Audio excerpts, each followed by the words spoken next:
So I'm about to cut a sheet of drywall here. It's going to be like look like kind of an upside down L. And before I go cut the sheet, I'm going to recheck all my measurements here. I've drawn them on paper here, and I like to use the metric system because it's just a lot simpler. There's the numbers are just simpler to deal with, and I always take all the measurements from two sides. In this case, all the measurements are from this line and the bottom here. And these are the cutouts I'm going to be making for the two boxes that you see there, the two blue boxes. One's for the wall switch and one's for the receptacle. So what I'm going to do before I go cut this out, I'm going to confirm all these numbers again and then go outside and lay this out and cut it.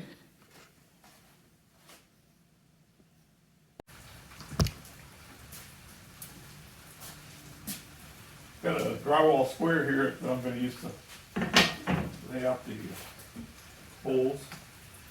And I'm going to refer to my drawing here. The first thing I need to do is orient myself to the board. This is going to be the edge that attaches to the existing drywall. So this will be the top. And this is the bottom.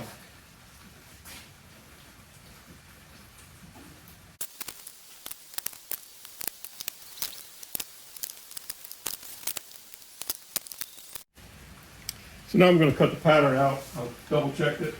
And I'm going to use a vibrating cutter, and I'm just going to slide this cardboard in between. I don't damage the drywall underneath. And this is what I'm going to use, the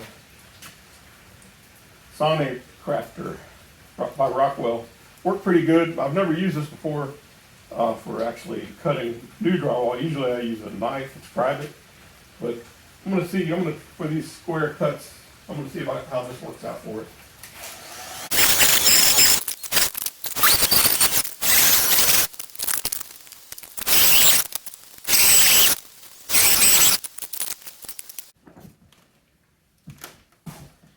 So I'm getting ready to put in the first piece of drywall here.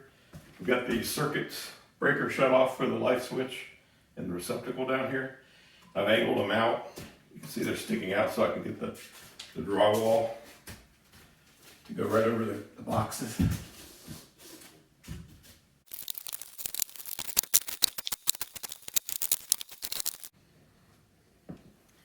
Got one final piece of drywall to install up here.